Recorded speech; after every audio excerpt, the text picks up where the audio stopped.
All right, so we are delighted to have José Ignacio Heresi. He's a postdoc of MIPP here, and yeah, so we have 1 hour, questions in between.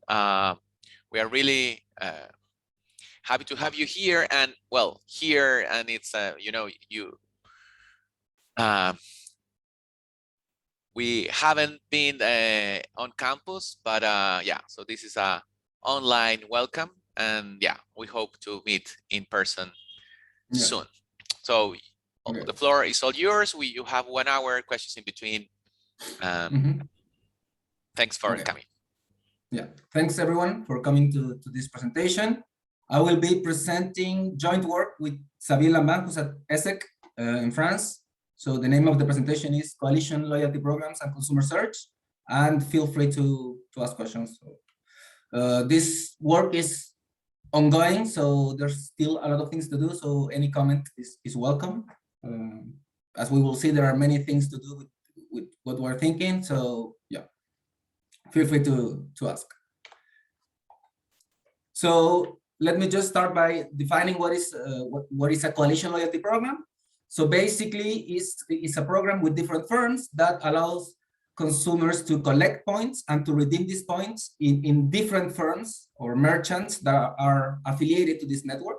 So you can collect points in one or several merchants, and then you can obtain a reward in other merchants or the same merchants. Okay, so it's like a group of firms that offer a reward program together. And just to give a few examples, you have, well, the main examples are these airline coalitions, which are SkyTeam, One World, and Star Alliance. So you can see there that different airlines offer a common program, so you can accumulate miles and rewards in different airlines, and then exchange them in any of those firms. And then there are other big networks in other countries, such as Air Miles Canada, Payback in Germany, Nectar in the UK. So these are coalitions with dozens of different sellers. Okay, if you want an example, here in Chile, we have this program of Latam and Banco Santander. They have a common program. Jumbo and Copec are now offering a joint program too. So this kind of two-firm alliances are very common in other countries too. Now, what is interesting about these coalitions is that these programs may include firms from different markets and related markets. So you have banking and airlines, but also sometimes these firms are competitors in the same market, such as the case of airlines in these big coalitions. So there are a lot of things we can think of here, but I will explain in detail exactly what we do. So in the literature, we have that standalone loyalty program. So just one firm offering a loyalty program is very studied. We know a lot about them. We have the motivation and implications. There's a lot of literature on the marketing literature, business, and in economics. And in economics, mainly we have studies of price discrimination, switching cost, targeted advertising, tacit collusion, among others, and then marketing, a lot of papers. So for some reason, coalition loyalty programs are far less studied, and there are many things we don't know. So that was a little surprising.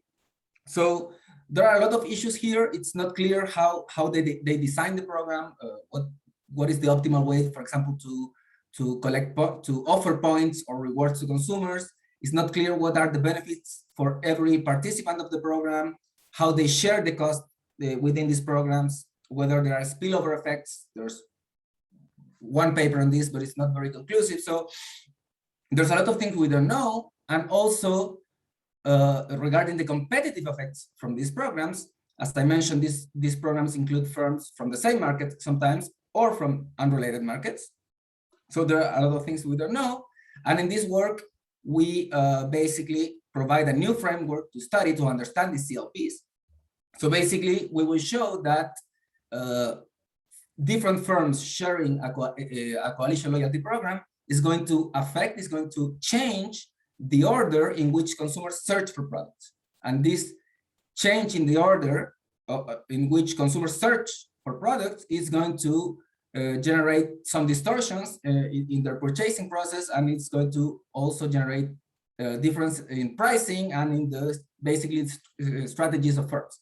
Okay, and we will study in particular that there will be competitive effects of a coalition even between firms in unrelated markets. So even if Banco Santander and Latam are from different markets, through the CLP there will be competitive effects in both of these markets. Okay, now the question in general, this is still, it's like a wide research agenda yet. And there's a lot of issues, so a more precise question is still ongoing, but in general, the question is whether firms can profitably alter consumer search order through this coalition. And then let me just give you an example. I hope you can see the draw well enough. So imagine you have two markets, market A and market B, and you have firms in each market. You can have not necessarily four, you can have many or just two. And basically, these firms compete with each other, these firms compete with each other. When the CLP makes that two of these firms are together, so one firm from each market, basically, suppose now that the consumer comes here and buys from firm 1A, A1, sorry, okay? Now, imagine that the coalition loyalty program gives you a reward of value T, conditional on buying on this firm and on this firm, okay? So you come here, you buy from firm A1. Then when you go to market B, you know that if you buy from this firm, you're going to obtain a reward T. Then, optimally, we will show this is optimal for consumers to do so, you will start searching this firm, okay? Because you can get the reward. And then you're going to sample the other firms. So basically, through the CLP, other things being equal, this firm becomes prominent or is searched first for consumers that bought from this firm. Okay, so this is the intuition of what we are studying. Now, just very briefly, let me talk about the literature. So on loyalty programs or coalition loyalty programs, if you are interested, there's a lot of papers, especially on loyalty programs, and these are very nice lit reviews. So here, anything you can think of, especially on loyalty programs. And then regarding coalition loyalty programs and strategic effects or how they affect competition, there's only one working paper, which is by Gardete and Latin, I don't know. And then in their interpretation, they have that firms from different markets, so that's similar, but basically their theory is that one firm can leverage its market power to the other's market through this CLP. Okay, so basically firms have a source of market power and they leverage it to the other market. Okay, in contrast, here the prominent positions, this source of market power we will see, it's going to be generated endogenously and through search, which is something they don't have. So basically, this search interpretation on these programs is, this is the first paper doing it. Then this is very related to prominence in search markets. So I will use the Walensky model of random search as a benchmark and the Armstrong, Vickers, and Su. So this paper is the most related to our work for a prominence model. And then we have different papers studying how prominence, how one firm being sampled first by consumers affect equilibrium outcomes. Okay, but these are the ones more related to our work. And then our work is related to the literature of bundling by independent firms. So imagine two different firms that offer products that are usually complements. They can offer a discount for buying both products. So this is what Gans and King and Armstrong study in those papers. The critical difference here is that for us, consumers have to search sequentially. So they search from A, they buy, and then they have to search in the market B. So basically, they do not know their valuation for both products before buying. Here in these papers, they know the valuation for both products, and then there's an optimal pricing for the bundle. Okay, and there's also some potential applications here, potential theory of harm for conglomerate mergers, but this is the main literature that is related to our work. Ignacio? Now, yeah. Yeah, like a quick question, just to understand. Like, so in how important is the assumption of search cost? I guess that's what you're assuming, right? But I guess you would also assume that somehow firms in each of the markets are differentiated or something, or not. Yes. Yes. Like, So like any without sort search, of you don't have power, right? So there has to be you need this friction, the search friction here. Else there's no prominence because consumers just know all the information. They don't have to search. Yeah. So it has to be search markets. Okay. Yeah. No, but because I was thinking in your story, I guess it could be that firms like firms in the second market are just differentiated. And when firms A1 and B1 do the loyalty program, somehow like they are differentiated, but firm B1 becomes more prominent, I mean, more attractive. So right? So basically, I will explain in detail how the model works, but basically firms are the same quality, ex ante. Consumer search because they don't know exactly how much they like each firm. So they will get a draw from a distribution, but firms ex ante. So the interpretation is that firms are horizontally differentiated, but you don't know exactly how much you like each firm. But they have to be the same quality. So there's no asymmetry in that sense. Yeah. So the only thing they maybe it's just a matching value that they don't know, but prices and the price. This comes just now. Yeah. So before going to my model, let me take some time to explain the base models, that the Walensky model and the ABC model. Else, you won't be able to follow the intuition. Okay. So these are the two main papers, very used in the search literature. So the assumptions are the following: consumers face a search cost S each time they sample a firm.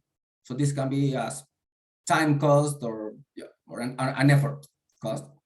And then they will learn both how much they like the firm, so their valuation, and this valuation is going to come from a draw from a uniform 0-1 distribution.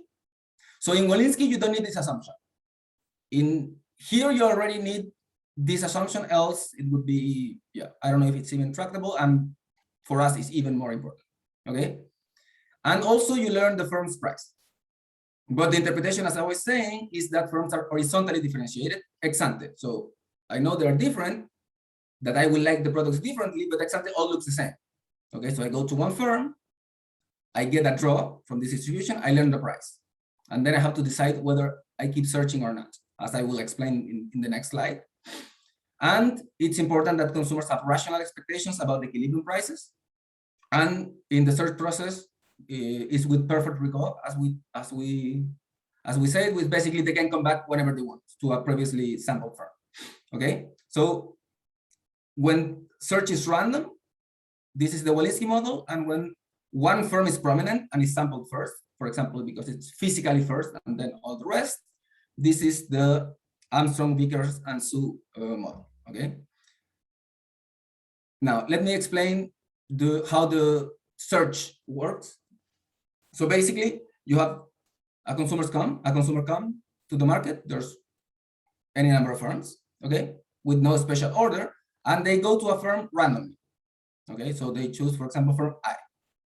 When they go to firm I, they learn the price, and they learn the match value from that firm. Okay, how much they like the product. Now, this is a very standard result in search theory, which basically says that the consumer search rule is based on a myopic reservation value A. So the reservation value is going to tell you, okay, if the match value I obtain, epsilon, is greater than this reservation value, adjusted by prices, then I should buy. So basically, if the match value I get minus the price I'm being charged is greater than this reservation value minus the equilibrium price I expect in all firms, I buy. Okay. So basically, if the draw is big, I buy, else I search one other firm. Okay. And in each firm, the rule is the same. I go here again. So for example, imagine I didn't like firm 1. So basically the match value was very low. I go to firm L, for example, randomly. Again, I get a draw. minus the price of that firm. If it's greater than this, I buy, else I keep searching. So in each firm is the same decision rule. And if I get to the last firm and I didn't like any firm, then I choose the maximum value from the from all the firms, conditional on the match value being greater than the price, basically. Okay, so you get this reservation value, which basically makes equal the expected benefit of searching and the search cost marginally in each firm. Okay, so this reservation value is very important, and remember that is going to be inversely correlated with the search cost. Okay, so higher search cost, a lower reservation value, and this is the search rule. Very, very simple. If I get a high match value or a lower price, I buy, else I keep searching. Okay, so given this expression, and given that we know the distribution of this, you can get the demands from each firm and compute the equilibrium. Okay, this term I will omit it during the presentation because it's unnecessary math. So it's basically just the probability of being sampled. So basically consumers come with probability 1/4 here, they will come here, but then also some consumers will come here, will not like this product and come here, etc. So summing all of this gives this, and this is the returning demand. So basically what I said about consumers not liking any product, then some of them come back. Okay, so with this term is very simple. You can compute the equilibrium of the model. Okay, so this is how consumers search in random search. Now, note an important detail is that consumers may return at any moment, as I mentioned, but in equilibrium they never return before sampling all firms. So if they come back, it's because they sampled all firms in the market. Now, what happens when we impose prominence? So now consumers come, but firm A is prominent for some reason, exogenously prominence in this paper. Okay, so all consumers sample this firm first. Then it works exactly the same as before. They get the match value, how much they like the product from firm A, minus the price. They compare it with this reservation value and the equilibrium price they expect from the other firms. And then they decide whether to search another firm or buy and leave the market. So the only difference is that they come here first and then it's random. Okay, but this difference is going to generate a difference in pricing from these firms. Okay, and just as before, consumers may return at any moment, but they only do so in equilibrium, return to any firm if they sample all firms. Okay, now what are the results of this paper of Armstrong, Vickers, and Su? Why is prominent importance? Okay, so when when prominence is exogenously imposed, a lot of things happen. First, when the number of firms is very big, it goes to infinity, then almost nothing happens. Prices are the same, consumer surplus is the same, welfare is the same. It's just that the prominent firm gets more profit, but all the rest is the same. Okay, and then this term, the equilibrium price, is just 1 minus A, 1 minus the reservation value. So it's very simple. Okay, so this is something, a benchmark that we should remember. So when n goes to infinity, not much effect, just more profits for the prominent firm. But when n is finite, then prices change. So the prominent firm is going to charge a lower price. The non-prominent firms will charge a higher price than before. Okay, and then output is lower, welfare is lower, consumer surplus is lower. And again, the prominent firm's profit increases even though it charges a low price. Okay, so let me just give you the intuition of this, why this happens. Okay, so remember that consumers go and search. So they go to a firm. If they like the product, they buy. If they don't like it so much, they search again. Okay, so basically when consumers leave a firm, so they search one firm and leave that firm, it's because they don't like that product so much. So the rest of the firms know that this consumer, okay, you already don't like that product, I can charge you a higher price. Okay, so basically each time I leave a firm, I am giving the information that I don't like that firm so much. Okay, so basically returning consumers, the returning demand are consumers that already didn't like products so much. Okay, so their demand is more inelastic. And consumers that come for the first time, it's called fresh demand. And this fresh demand is more elastic because they have other choices and then even come back. So the first time they come, they're more responsive to prices. Okay, so when one firm is prominent, exogenously, all consumers go there first. So basically, they have a lot of fresh demand. So basically, relative to before, their demand becomes more elastic and they charge a lower price. Given that the first firm has a more elastic demand and charges a lower price, the other firms know now that all consumers, even though they're being charged a lower price in the first firm, had a very bad draw in that firm. Okay, if you didn't buy in that firm, you have a very bad draw. So I can charge you higher prices, at least relative to before. Okay, so that's the intuition. So basically, the fresh demand is more elastic. Prominent firm has more fresh demand.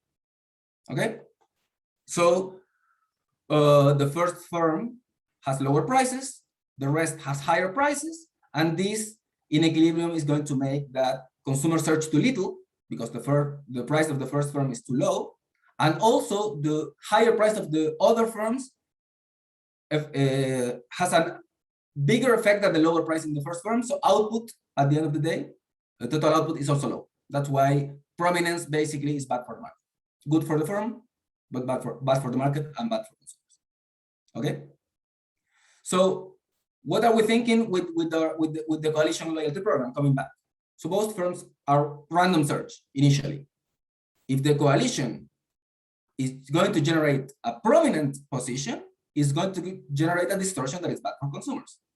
But at the same time, consumers are going to receive a benefit from the coalition. So there's the trade-off, and then we will study when consumers are better or worse, or which consumers, etc. Okay, so that's the idea. So this is ongoing work. The first model we did with infinite firms that, as we saw, has a lot of simplifications, but it's still, we have some interesting insights here. And then I will show what we're doing with finite firms that is very much ongoing work, but any comment is well received, okay? Now, suppose there are two markets, A and B, and there's a continuum of firms in each market. Consumers have unit demand for a good in each market. They will buy both products. And we will assume that all consumers start searching in market A, and then all consumers go to market B. Okay, so there are examples where this happens in reality, and also the technical issues are very complicated when you don't do this, but basically think of these programs where airlines, hotels, and car rental are together. So the airline offers a reward, and usually you buy a ticket, and then you go to another city, and then you search for a hotel or a car. So then everyone would come to an airline first, and everyone then would go to the other one. So there are examples of this. For example, in the Banco Santander Latam, probably people already have the bank account, and then when they're going to search for products for a airline, they will start searching Latam. That's the interpretation. Okay. Now, consumer search is, as I described before, search costs S each time they sample a firm. The utility is a match value minus the price. The distribution is uniform on 0, 1. And yeah, I repeated this here. Okay. So the CLP is going to be firms A1 and B1. It's going to offer a reward T that is going to be exogenous in the model for consumers if they buy from both firms. So if they buy from A1 first and then from B1, they will obtain this benefit. This benefit can be understood as a discount, just a price discount, or just a good that is valued T. This reward has a cost C, and we will assume that firm B1 pays a share alpha of this reward, and the other firm a share 1 minus alpha. And finally, we assume that firm A1 owns the CLP, is the owner, and can extract the extra profits from B1. Okay, this is just to have some analysis at the end, but it's not critical to understand the main things of the model. okay? The timing is the following. In the first stage, the owner of the CLP decides the fixed fee, and the other firm decides whether to join the CLP or not. So in equilibrium, this fee will extract all extra profits. Then firms simultaneously set prices in both markets, and then consumers search, first the market A and then in market B. Any questions so far? Good. So let's think about both markets, okay?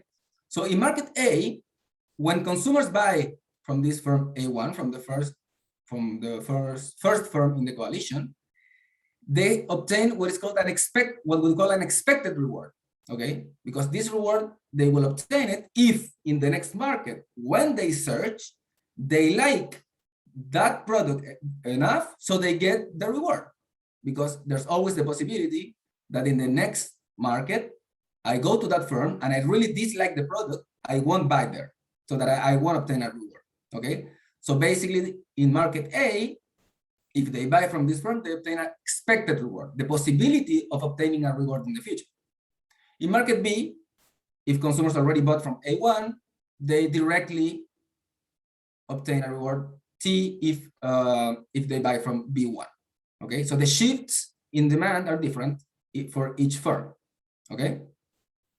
And in equilibrium, given that this is equivalent to shifts in demand upwards, and that the cost of the reward is going to be passed through to final prices, the prices will be higher for the firms in the CLP, okay? But even though the prices are higher for the firms in the CLP, these firms will be prominent. They will be sampled first optimally because of the reward or the possibility of getting the reward. So even if prices are higher, for example, in market B, the price minus the reward, so the net price consumers will pay is lower, and equivalently in market A1. So this is a prominent position that is endogenously formed in this market through the CLP. It's not exogenous as in the ABC, okay? And this is a simplification that is very useful for the infinite firms, which is basically consumers that didn't buy from firm A1, so they do not participate in the CLP. They go to market B, but market B, we know that B1 charges higher price, so they will never sample this firm. Okay, so consumers buying from A1 always sample B1 first, and the rest never sample it. So this simplifies a lot the analysis, and then with finite firms, we will show how demands get a lot more complicated. Okay, so let's start by the second market, market B. Suppose that the demand. Yes. If you go to the previous slide, when we say prices are high for both firms in the CLP, is the increase in price higher than T or not? So no, it's lower. Exactly. That's very important. In the second period, you need to compare the higher price with T. So the higher price minus T is lower than the other firms. Okay. Yes. Yeah. You need that in equilibrium, else they wouldn't be prominent. No. But my point is, you say in the next slide where it says in equilibrium prices are high for both firms and the CLP. So both firms increase the price with respect to the original situation without the CLP. Yes. The sum of the increase in price, does it pay for T or not? So T is higher. No, T is fixed. No, it's fixed. But yeah. But T is higher than the sum of the two. Okay. Yeah, in equilibrium you need that. Else, if that doesn't happen for the parameters of the model T and C, then no one joins. Okay, I see. Okay. You need that because else consumers would just ignore the CLP. Exactly. That's a good point. So let me start by market B. Okay. So suppose that DA1 is the demand of the firm A1 in the first market, in market A. And we have a profit function that is very intuitive. So basically you have the price minus the cost and the share of the cost that this firm has to pay. We said that only consumers that bought from A1 will come here to firm B1 in equilibrium. So DA1. and then the demand of firm B1 in this market. Okay, and how is this demand derived? Well, just as I explained at the beginning, consumers will buy if the match value minus the price plus the reward are higher than A, the reservation value minus the expected price from all the other firms. Okay, so you have this demand, very simple. A very important simplification of the continuum of firms assumption is this. The other firms, the rest of the firms outside of the CLP, the price is 1 minus A, which is the same price they would charge without the CLP. So basically the CLP do not affect the competitor's price. So this is a very nice simplification, but we will show that it's important later when I go to the finite case. And basically, the intuition for this is the following. Imagine a consumer that goes to the CLP in market B. Okay, I didn't like this product, the match value is very low, I go to the other firms. Then I have a continuum of firms. So it's like I just came to a market with a continuum of firms. So it's just like the same equilibrium as a market with a continuum of firms. This would be different with the finite firms, because in a market with finite firms, there's the possibility that I come back to this first firm. Okay, so this is a little, can be a little confusing, but basically with infinite firms, the other firms do not respond in prices. Okay, so then we have that the equilibrium price maximizing is very simple. So there's a shift in demand, there's a pass-through of the cost, and this is a greater price than before, than without the CLP. And as Ronald was asking just now, the price minus T is this. So basically the condition needed for this to be an equilibrium is that T is greater than alpha C, else consumers would just not sample this firm first. Okay, no one would sample it. So it would make zero profits. Okay, so now we go to market A. So market A, price times demand as usual.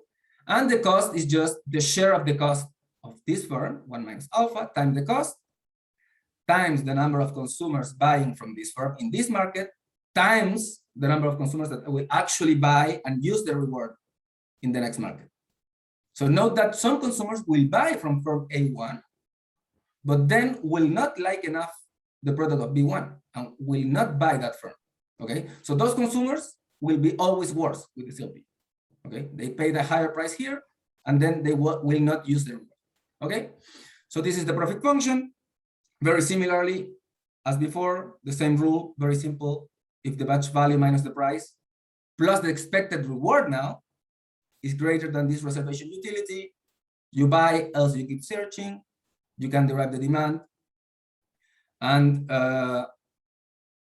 yeah, okay. So the expected reward, I won't go into the math because it's not necessary. It's smaller than T because it's a possibility, and it's defined as the difference in the continuation payoffs of buying from A1 and not doing so. Okay, so basically all the payoff of my search in the future, all the possibilities weighted versus not buying from A1. So this is how do you define this reward. And at the end of the day, this demand looks like this. So I will just write everything as a function of this because it's not critical to understand the results. Again, the other firms charge the same price as before, so we can obtain the equilibrium price. Okay, so again, we have the price that is higher because of the shift in demand, but the shift in demand is smaller than before, and an extra term for cost pass-through. Okay, so first conclusion, both firms charge higher prices. Then we're going to need conditions on T and C. For example, the first condition is, this one. So consumers actually sample those firms first. So they're actually prominent, okay? They are prominent because they expect a lower price in that firm, and therefore, everything else being equal, they will sample that firm first. And then the first result we have is the following. Basically, in the first period, it's not the same as in market A, it's not the same as in market B. It's not comparing this price and the expected reward. You have to compare all the expected consumer surplus of consumers buying from firm A1 and not buying from firm B1, okay? So consumers will actually sample firm E1 first if consumer surplus goes up with the CLP. If consumer surplus do not go up with the CLP, but all the other firms have infinite options and their prices are the same as before, I just ignore the CLP. So this is a little bit the effect of infinite firms. So necessarily the CLP needs to increase consumer surplus to make consumers participate.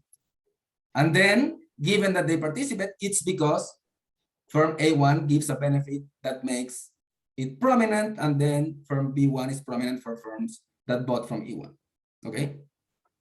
And then the condition, with this condition, as we said before, we can check very easily that once consumers participate, the CLP is always profitable, okay?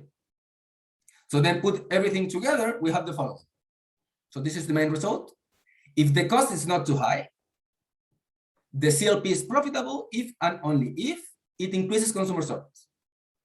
So if I manage to increase consumer surplus because of the reward and consumers participate, it's always profitable. Basically, the intuition is that making a firm prominent is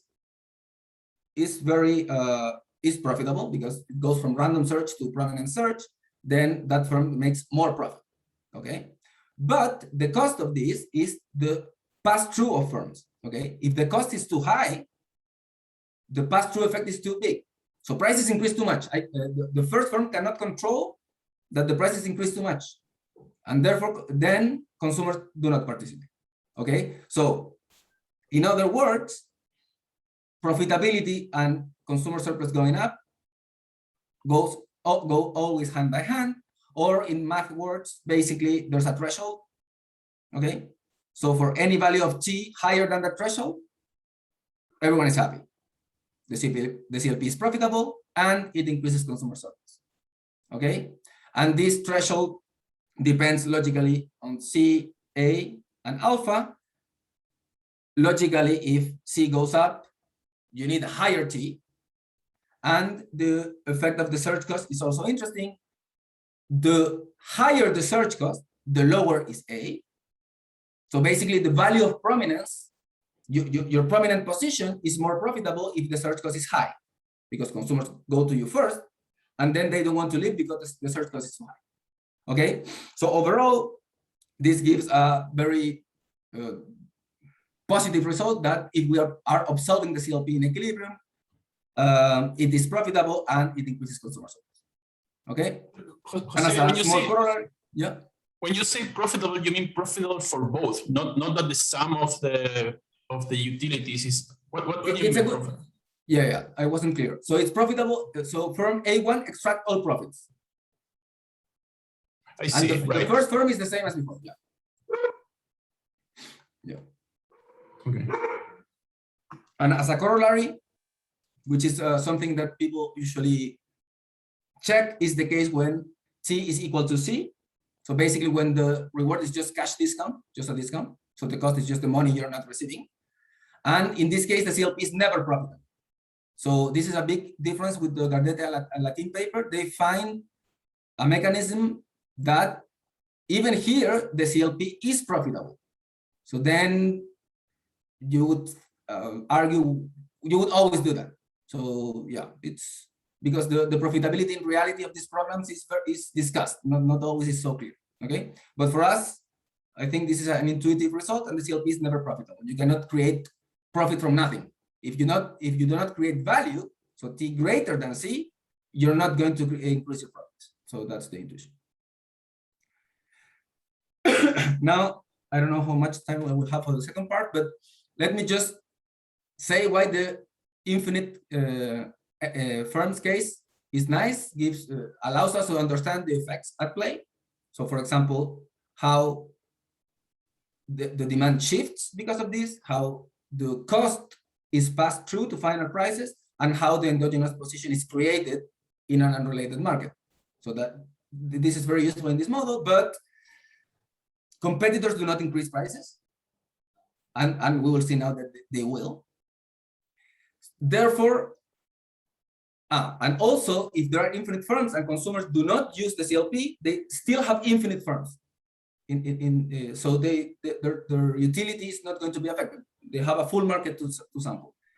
If consumers decide not to use the CLP, they just ignore it, the CLP.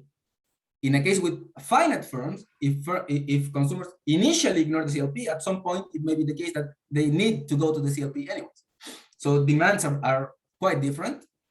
And also this means that the market's covered here, okay? Then the result that consumer surplus must go up is like, it's a product of this assumption.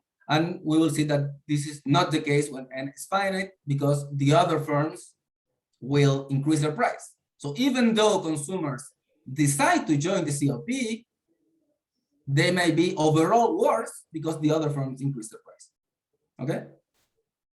So competitors may increase their price, and all consumers, not just the ones that bought from firm A1, may sample firm B1. So demands before were very segmented. So consumer from A1 go to B1. That's my only demand. And the rest go to the rest. Here, you're going to have mixtures of both. So the search process is richer, but it's also more complicated. Okay? So this is still ongoing work. The model becomes very hard, very technically hard, very fast here. So we're still solving it. We need to make some simplifying assumptions here, else we wouldn't be able to do anything. So now instead of, again, we have two markets. And in market B, instead of a continuum of firms, we have just two firms, B1 and B2. Then we're going to simplify market A, and we will say that market firm A1 just has an exogenous market share gamma. Okay, if we want to solve everything together, it's just impossible. Then again, all consumers start searching market A. Firm 1 again owes the CLP, and we assume for now also that firm A1 bears the full cost of the reward. So we will omit the pass-through effect in market B for now. You will see quite soon why it's we need these assumptions. Okay. So the question for this part of the research is, can firm A1 with its market share gamma create a prominent position for another firm in another market unrelated to the CLP? So before we were asking ourselves whether both firms through the CLP could become prominent endogenously, both. Now we will think, okay, this firm has some market share. Can this firm through the CLP induce prominence in another market and then extract these profits? Okay, this is the question. Now, unlike before, there are different possible equilibrium here. Okay, and there's multiplicity, and this is what I will describe now. Okay. So remember, so B1 is the firm in the coalition, and B2 will be the second firm in market B. Okay. Remember that in ABC, Armstrong, Vickers, and Sue, this price was higher than this price. Okay. So here, imagine I induce prominence, and the value of T is very little. So if the value of T is very little, we know that this price should go up, but not by much. I will show that this price will go down, but not that much. So basically, this relationship is not going to change for a very small t. Okay? So basically, this price will continue to be higher than this price. Therefore, for every consumer, not only the ones that bought from A1, for every consumer, from B1 is prominent. Okay? But there's another case where this price is going, so think about Armstrong, Vickers, and Sue. The price of the prominent firm starts to go up, the other price starts to go down, and at some point it's going to switch, right? So then the price of the prominent firm is going to be higher. Sorry, I got confused.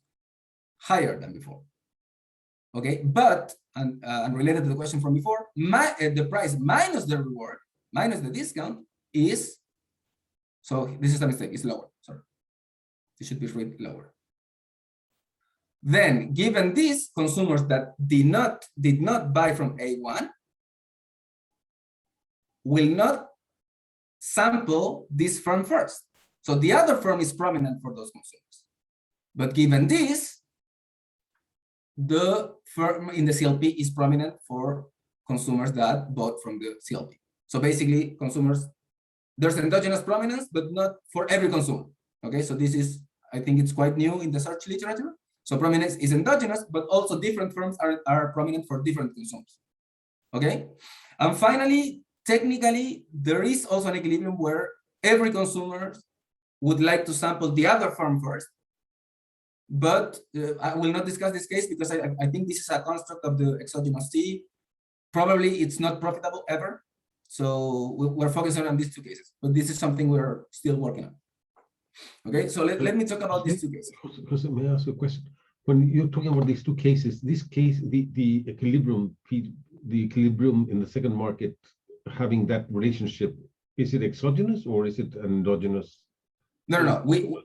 So we hypothesize that this equilibrium exists and then check that it does. And the same with this. And we will show also that both, in fact, for a lot of parameters, both coexist. And I will discuss that. Yeah.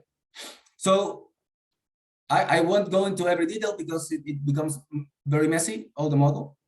So basically, as a benchmark, we had Walensky. So this is the prices in Walensky. This is a returning demand.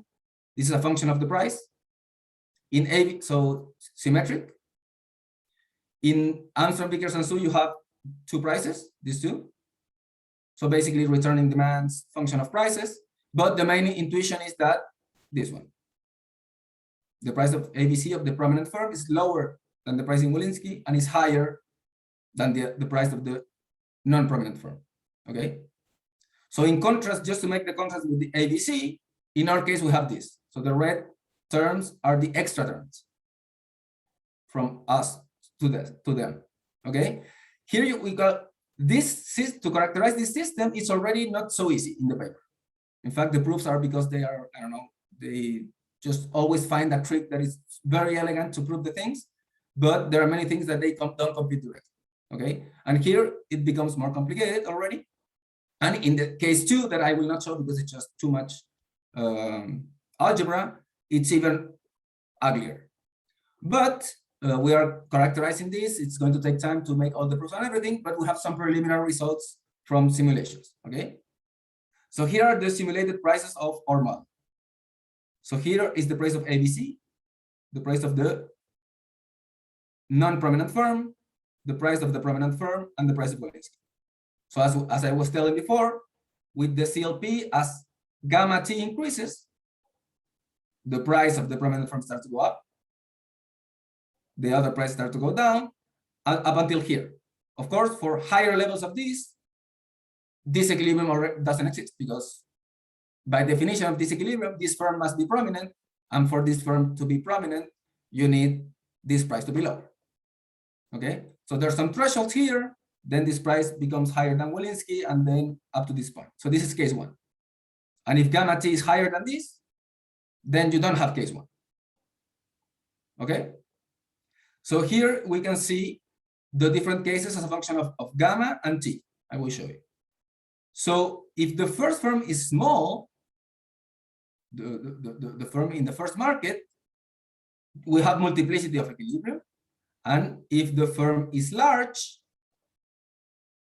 I think it's better with the graph. Sorry. So here you have case 1. So high gamma and low T. If T is higher, then prices, the relationship between prices switch, and it cannot be case 1 because that firm cannot be prominent. Okay. So here is the little mistaken notation. So A is the prominent firm 1. So here we have only case 2, and here we have multiplicity. Okay, so we're still characterizing this. We know how prices change within the cases. We're still not sure what to do with multiplicity. So this is something we're discussing.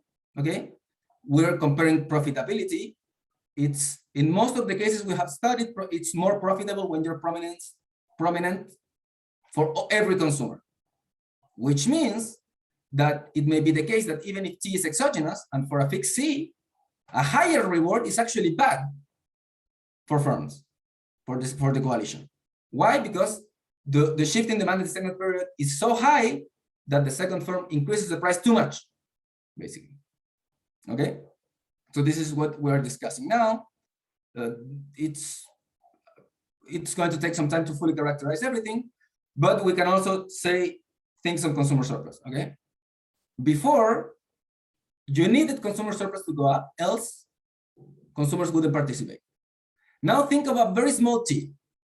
So we imagine with in random case, a very small t generates prominence. The prominent distortion is bad for consumers, and the benefit is very little because t is very little. So basically, for small values of t, very small values of t, necessarily consumer surplus is going to go down. Okay, then it's likely that for high t and small c, so a condition similar to the ones we've seen before, consumer surplus will go up. And it is always the case that some consumers are hurt because of the higher prices of the competitor firms. Okay, so to answer the question, can you generate a prominent position in another market? Yes, and then it's in many cases will be profitable, and it will hurt consumers. The problem with this model is that this different type of equilibria where one firm is prominent, the other firm is prominent, basically the endogenous prominence depends on consumers' expectations. So basically, if consumers expect one firm to be prominent, then that equilibrium exists, vice versa, or endogenous prominence for both sides. So the CLP help us to define some cases that should happen with these expectations, but still we're having some problems with this multiplicity. We need to think more about it and how to choose between equilibrium, how to rule out some cases, maybe because very small level of this doesn't make sense for some reason. We need to impose a little bit more of structure to this for the results to be cleaner. And then this is just one step. There are a lot of questions here. This is a CLP where the one firm decides everything. I extract the profits from the other one. What if they bargain? What if there are more firms? What happens when CLPs compete, etc.? So there's still a lot of open questions, which is, it looks very interesting for us. But to conclude, basically, this is a new framework to study CLPs. It's based on the alteration of search process for consumers. Okay. While these programs provide benefit for consumers, the cost of these programs increase prices and consumer search decisions may be distorted. Okay. And finally, this also contributes to the creation of endogenous positions, prominent positions in search markets. Okay, so it adds to this research. So yeah, that would be everything we have so far. It's still a lot of work to do, but we're very excited with this project. Usually people respond well. We just presented it at ERI. So yeah. Thank you. So questions or comments? Yeah, yeah, please. I have a quick question. Jose, do you need the motivation based on loyalty programs? I didn't see much of loyalty programs in your modeling framework. You can think more generally in coalitions in a broader terms. For example, you can have a discount or a coupon from one firm to another, and I will say yes, that the machinery will work pretty much the same. Is that right? I think so. Yeah.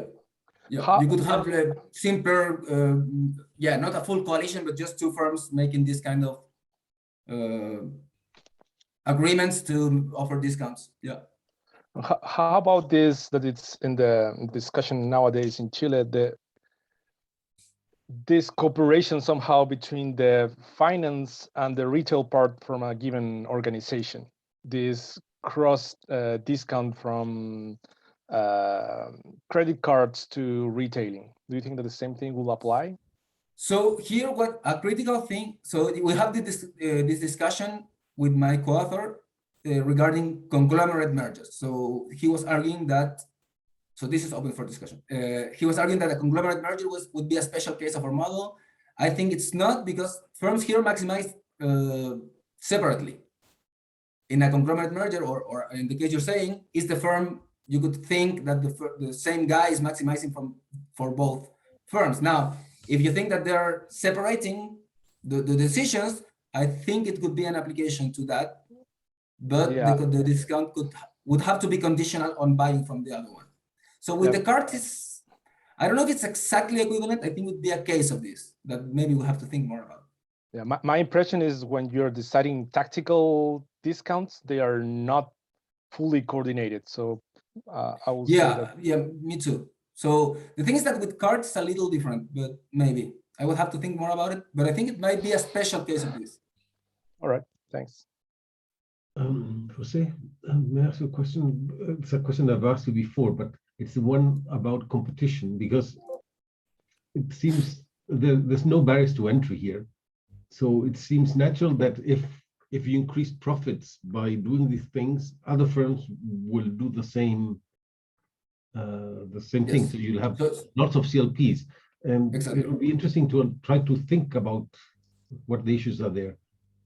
Yeah, the thing is that this is an important issue. So basically, the barrier to entry is a little bit hidden, which is basically how are you able to generate this T at that not so high cost? In fact, the marketing literature discusses, okay, what people is actually enjoying from CLPs, making them use the CLP, okay? Just a discount. Some successful CLPs do not offer discount. They offer, for example, early access to some events. So it's not clear how to create this T. Of course, if they all have the technology to offer a reward T at a cost C that is not too high, you will have competition. That's why the benchmark of T equal to C, just a cash discount, is so important, else anyone would do it. Now, even in spite of that, we need to I mean, we are discussing now the case with competition. What happens if we have two simultaneous CLPs competing, and then our hypothesis is that basically everyone is going to be worse there. Prices are going to be higher, but everyone's going to be worse. Because if you're thinking of policy, I think that naturally you would want to consider policy with competition rather than without among these guys. Yeah, for sure we need to, the competition is something we have to do. So I thought something about the question that was asked before. So the cases with cards is a little different, because the logic there is that I want people to use my card, because probably I want them to use my card to get used to use the card for other things. It's not that for one use of the card, I'm getting a profit. There's not a price with the card. It's because I want to induce more usage of the card. So it's a little different, even though the logic might be similar. So, but think about this framework is not exactly that. Yeah. Think about the credit card by Falabella. The penetration of that card is very high. So if you're thinking about increasing the usage or the acquisition of new cards, no, the usage, not the acquisition, not the having the card, but using. Well, in that case, you're just selling the service, right? It's another market. I don't see why it's different. Yeah. Maybe I have to think more about. I think it's a good point. Yeah, I have to think more about it. But yeah, thanks. Professor Heresi, please. Yes. No, my only question is whether if I would like to request the slides of the presentation, please, I would be very grateful. That's all. Yeah, sure, no problem. That's it. Thank you. Yeah. All right. Any other question? Well, thanks, Jose Ignacio, and we hope to see you soon in person. Yeah. Any question or comment, you can write to me. I'm happy to discuss. Okay. Thanks, everyone. See you around. Thank you.